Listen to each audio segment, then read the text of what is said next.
அனைவருக்கும் வணக்கம். TNPSC group 4 உடைய உங்களுடைய மார்க் எல்லாருமே பார்த்துருப்பீங்க. குரூப் 4 மார்க் பார்த்துருப்பீங்க. ஸோ உங்களுடைய ரேங்க்கும் பார்த்துருப்பீங்க.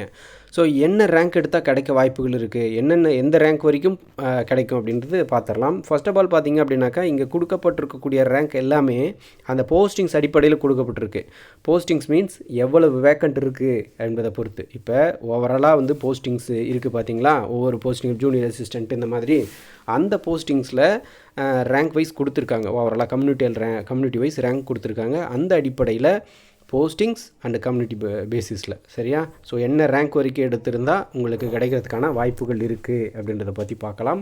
இப்போ உதாரணத்துக்கு பிசி கம்யூனிட்டி அப்படின்னாக்கா, நீங்கள் பிஎஸ்டிஎம் வச்சுருந்தாக்க பிசி கம்யூனிட்டிக்கு உங்களுடைய ரேங்க் வந்து 835 ப்ளஸ் ரேங்க் எடுத்திருந்தால் உங்களுக்கு கூப்பிட்றதுக்கான வாய்ப்புகள் மிக மிக அதிகம். பிசிஎம்மை பொறுத்தவரை 85 ப்ளஸ் ரேங்க் எடுத்துருக்கணும். எம்பிசியை பொறுத்தவரை 640 ரேங்க்கில் இருக்கணும்.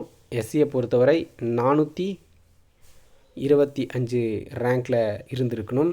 எஸ்சிஏவை பொறுத்தவரை 80 ப்ளஸ் ரேங்க் எடுத்திருந்தால் நீங்கள் வந்து சேஃப் ஓரளவுக்கு அப்படின்னு சொல்லலாம். எஸ்டியை பொறுத்தவரை 47 ப்ளஸ் ரேங்க் எடுத்திருந்தால் உங்களுக்கு கூப்பிட்றதுக்கான வாய்ப்புகள் இருக்குது. இதன் பிறகு உங்களுக்காவது இப்போ வந்து பார்த்திங்க அப்படின்னாக்கா சிவிக்கு அழைப்பு விடுக்கப்படும். ஸோ அதன் பிறகு தான் உங்களுக்கான அப்பாயின்மெண்ட் சம்மந்தப்பட்ட அப்டேட்ஸ் கிடைக்கும். ஸோ இந்த ரேங்க்கில் இருந்தீங்க அப்படின்னாக்கா நீங்கள் சேஃப், உங்களுக்கு கிடைக்கிறதுக்கான வாய்ப்புகள் மிக மிக அதிகம். ஸோ இதுதான் அப்படின்னாக்கா இதில் வந்து கூப்பிடுவாங்கள்ல, சிவி கூப்பிடுவாங்க. சிவியில் வந்து சில மதிப்பெண்கள், சில டாக்குமெண்ட்ஸு, இந்த மாதிரி நிறைய ரீசன்ஸ்னால நிறைய பேர் வெளியே போகிறதுக்கான வாய்ப்புகளும் இருக்குது. சில மிஸ்டேக்ஸ் பண்ணியிருப்பாங்க அப்ளை பண்ணும்போது.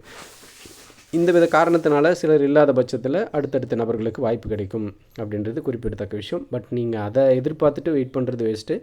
பட் இந்த ரேங்க்கில் நான் சொல்லியிருக்கக்கூடிய அந்த ரேங்க் அப்படின்றது இருக்கக்கூடிய வேக்கன்சி அடிப்படையில் இந்த ரேங்க்கில் இவ்வளோ ரேங்க்கில் இருந்தால் உங்களுக்கு கிடைக்கிறதுக்கான வாய்ப்புகள் மிக மிக மிக அதிகம் அப்படின்ற விஷயத்த சொல்லி இந்த வீடியோ முடிச்சுக்கிறேன். நன்றி.